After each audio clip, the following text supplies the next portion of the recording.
Bonjour à toutes et bonjour à tous. Ève et Tophie aux commandes du podcast des amoureux du cinéma. C'est le podcast cinécritique numéro 117 du 13 mai 2020 et premier épisode de la série en après-confinement. Bonjour Tophie. Bonjour Ève et bonjour à tous. Un numéro toujours enregistré à distance, chacun de notre côté car nous prenons notre temps. Tophie, ça va? Ben oui Ève, le moral reste bon malgré toutes ces semaines de confinement. On espère aussi pour vous, chers auditeurs. Alors, Cinécritique parle de cinéma en salle et malheureusement, la réouverture des salles de cinéma ne se fera a priori pas avant l'été, a assuré ce lundi 11 mai sur France Info Franck Riester, le ministre français de la Culture, alors que des discussions ont lieu actuellement pour en définir les modalités. Et en ce qui concerne le spectacle vivant, la réouverture, ce n'est pas avant fin août, affirme le ministre. Oui, donc là, pour le théâtre, ce sera à la rentrée. Ouais, et donc Eve, on va continuer à vous conseiller des films et des séries à la maison. Tout à fait, Toffy, et pour quelques semaines encore.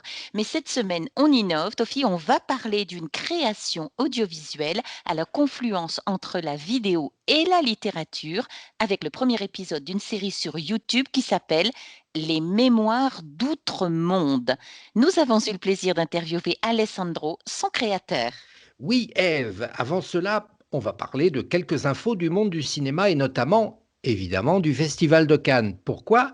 Parce que nous sommes la semaine du 13 mai et le 73e Festival de Cannes aurait dû démarrer cette semaine avec le réalisateur américain Spike Lee comme président du jury des longs métrages. Mais hélas, Mais hélas. Alors oui, dans une récente interview, Pierre Lescure dans Le Figaro et Thierry Frémaux dans le magazine professionnel américain Screen annoncent poursuivre la réflexion sur les formes alternatives que pourrait prendre le festival cette année, autour notamment d'une sélection estampillée Cannes 2020 que le festival se prépare à annoncer début juin.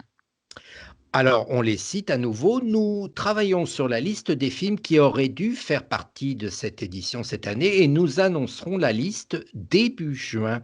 Une fois annoncé, le but est de commencer à organiser des événements dans les cinémas si c'est possible.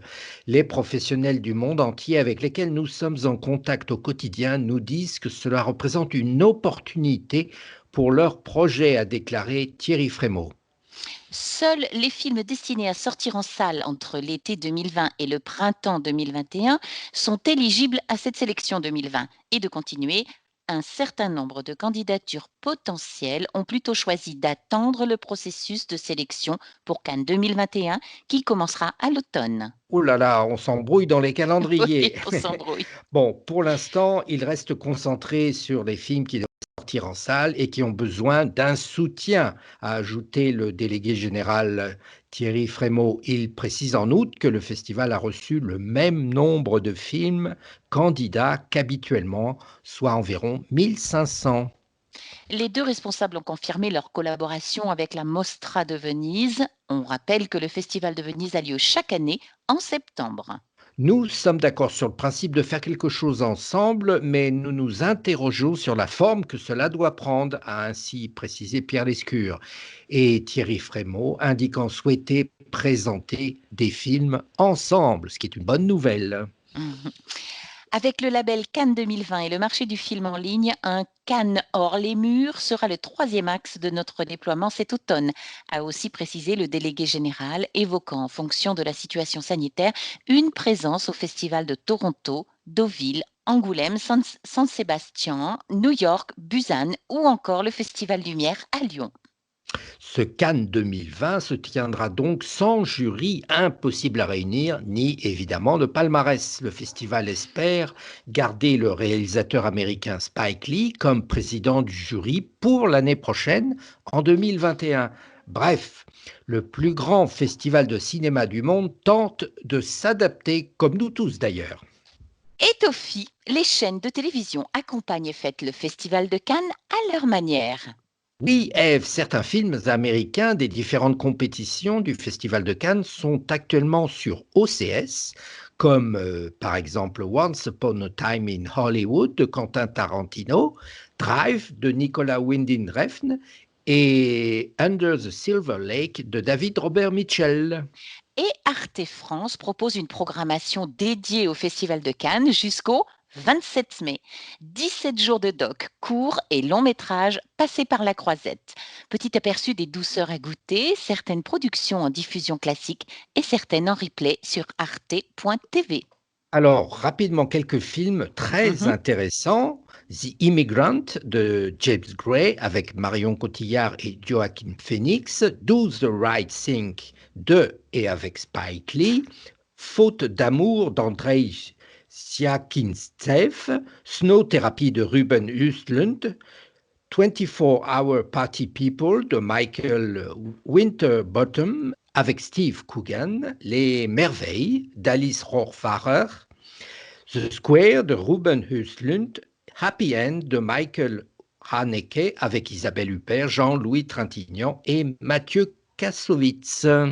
Pas mal, Arte. On rappelle, ces films sont disponibles en diffusion classique. Vérifiez les dates et heures et ou en replay sur arte.tv. On passe au conseil de la semaine et on vous conseille une série disponible sur Netflix et qui s'appelle الشات خنط ungetrogen eimetsen. Wo's für ein Bucher ist er? Ihr es wie jeden einem, geherig. Ich bin anders wie die anderen Mädchen. Anders ist es. Where I come from, there are many rules. Und sie ist da ein heilige Pflicht, sie mit keinem sein Berufsmasche. My family just cares that I'm a good wife and mother. Ins müssen wir aufbauen, stimmt. Sie gefällt dir nicht. I had to get as far as possible for my community. So, will you help me? Unorthodoxe. Oui, Ève, Unorthodoxe est une série allemande de 4 épisodes d'1 heure qui nous plonge dans l'histoire d'une jeune femme de 19 ans, Esti, diminutif de Esther, qui vit à New York dans une communauté juive orthodoxe et qui décide de fuir un mariage arrangé en s'envolant vers Berlin. Cette série reprend le récit autobiographique de Deborah Feldman de son départ de la communauté juive hassidique de Brooklyn et de son installation à Berlin. Alors, la description de ces communautés est relativement rare au cinéma et l'intérêt majeur de cette série, on a oublié de le dire, sur Netflix, dont les protagonistes parlent le yiddish, la langue des Juifs d'Europe centrale, réside dans le choc entre les deux cultures. D'une part, celle très traditionnaliste et ultra-orthodoxe, et d'autre part, celle de la société berlinoise contemporaine. Si le scénario n'a en soi rien d'extraordinaire, avec notamment de nombreux flashbacks qui illustrent les modes de vie et les contraintes de vie, la cohabitation de ces deux mondes radicalement opposés est véritablement bien orchestrée. Ce qui nous a semblé intéressant, Ève, c'est l'absence de jugement envers la communauté, mais aussi envers les personnages. Etsi, la jeune protagoniste, n'est pas présentée comme une victime et elle reste bienveillante envers ses origines. On comprend au fur et à mesure les raisons qui l'ont poussée à fuir et à changer de vie, mais à aucun moment les règles strictes de la communauté ne sont pointées du doigt de façon négative. La jeune actrice Shira Haas, une jeune comédienne israélienne, incarne avec brio un rôle de jeune femme à l'apparence fragile mais à la volonté de faire. Unorthodoxe est une série sur la quête de liberté d'une jeune femme d'aujourd'hui, mais aussi les rouages parfois extrêmes d'une communauté méconnue, sans pour autant la juger. On a apprécié des nuances. Nous parlions de Unorthodoxe, disponible sur Netflix.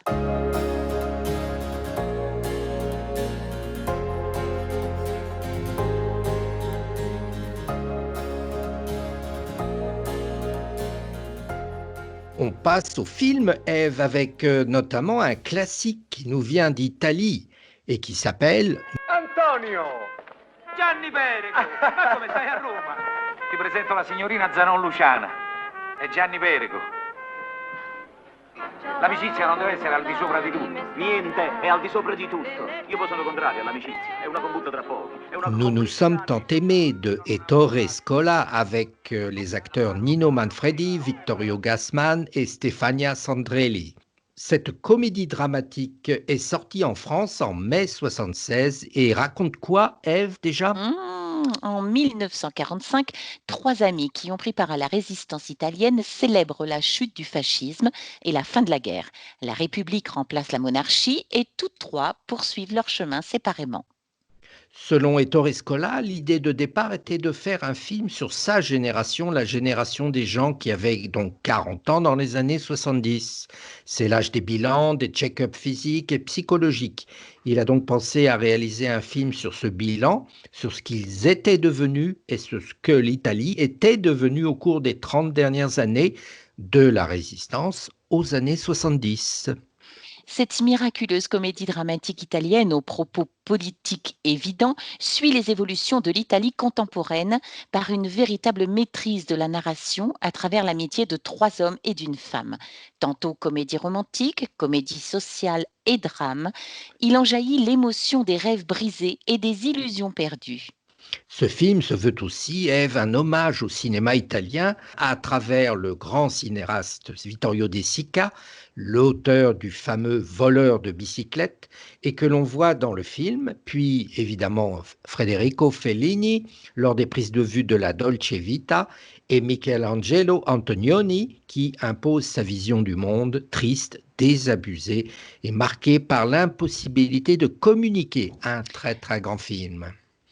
Ettore Scola, grand cinéaste et cinéphile, nous offre avec Nous nous sommes tant aimés l'une de ses plus belles leçons de cinéma. Le film est disponible en streaming sur Canal+, et en VOD chez Orange, Filmo TV, la Cinétech et Apple. Mémoire d'outre-monde.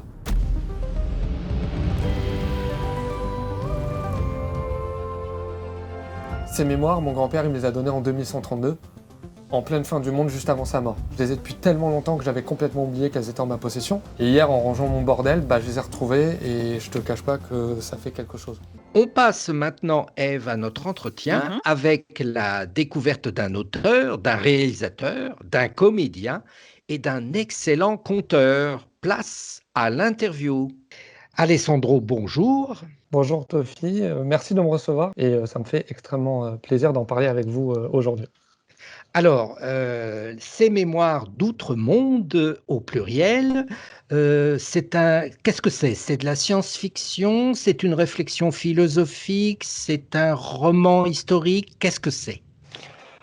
Alors, c'est un peu de tout ça. C'est marrant parce que moi, je le qualifierais d'autofiction futuriste, puisque c'est l'histoire des mémoires d'un personnage qui s'appelle Dado, qui a 30 ans, qui vit dans le futur en 2149 et qui découvre lui-même les mémoires de son grand-père qu'il avait perdu et qu'il a retrouvé et qui va l'aider à retrouver un petit peu plus de son humanité. D'accord. Alors, on est en 2149 et donc le grand-père est 2 générations avant, donc le grand-père n'était pas contemporain de notre époque. Non, il n'était pas contemporain, mais on pourra le découvrir au fur et à mesure des épisodes. Il a connu d'une manière ou d'une autre l'époque que l'on vit, nous, mais ça, on pourra le voir plus tard. Ok, alors il faut signaler à nos auditeurs que ce sont des épisodes. Moi, j'aimerais en faire un toutes les 2 semaines. Maintenant, selon ma capacité à pouvoir tourner et écrire rapidement, cela dépendra, surtout que j'attends un petit peu les retours de ce premier épisode 0 pour pouvoir voir un petit peu ce que je vais faire. Entendu. Alors, ce projet, je le trouve, est à la confluence entre, on va dire, les blogs vidéo, par exemple, et la littérature. Ce que j'ai beaucoup apprécié dans ce numéro 0, comme vous le dites, c'est le maniement de la langue et le texte. J'ai trouvé le texte très intéressant. Est-ce que vous êtes à l'origine de ce texte ou vous êtes-vous inspiré d'auteurs?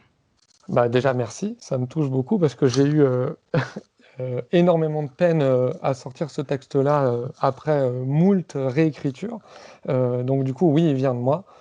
Il s'est inspiré des lettres qu'écrivait mon grand-père à sa mère pendant la guerre en 1944, notamment une lettre en particulier où il parle lui-même des mémoires d'outre-tombe, pour le coup. Et je me suis dit qu'il était important pour moi de parler de sujets qui me touchaient, notamment les sujets de qu'est-ce qu'on va devenir dans le futur, puisque c'est un sujet dont je parle dans différents courts-métrages avec plus ou moins d'habileté et qu'il était important pour moi de traiter là dans ce projet YouTube en hommage à mes deux grands-pères. Entendu, c'est un très très beau projet. En fait, vous avez parlé de court-métrage, donc vous êtes par ailleurs réalisateur, c'est ça? Ouais, c'est vrai que je ne l'ai pas dit, je suis réalisateur et tout particulièrement passionné par la fiction, parce que je trouve que la fiction a ce pouvoir, en plus, je trouve, de délivrer des messages, comme le disent certains, une image vaut 1000 mots, et je suis le premier à être d'accord avec cet adage qui veut que le roman, la diégétique ou les histoires, les contes nous permettent de nous évader, mais aussi, si on s'en sert d'une certaine manière, de prendre conscience. Et c'est ce que j'essaye de faire avec ce projet-là, ou en tout cas, voilà mon but. Très bien, c'est passionnant ce que vous nous dites. Donc, les mémoires d'outre-monde au pluriel se trouvent donc c'est une chaîne, donc une chaîne sur YouTube. On peut que conseiller à nos auditeurs de s'y abonner pour avoir des prochains épisodes. Une petite remarque sur la production audiovisuelle elle-même. Vous êtes vous-même aussi à l'origine de la lumière, du cadre, du décor, etc. Alors, ce qui est un peu particulier avec ce projet, c'est qu'il est né pendant cette période malheureuse de confinement. Et ce confinement, il a fallu en faire quelque chose et j'ai décidé, moi, d'en créer ce projet-là. Et du coup, j'étais tout seul avec mon amoureuse qui m'a aidé notamment à faire le costume et qui m'a aidé à concevoir le livre, de tout ce qui est écriture, tournage, lumière, montage, son, et le reste a été fait du coup par mes soins. Alessandro, bravo, le résultat est flamboyant. On invite nos auditeurs à regarder et écouter les Mémoires d'Outre-Monde sur YouTube. Merci beaucoup, Alessandro. Merci Tofi et à très vite, c'était un réel plaisir.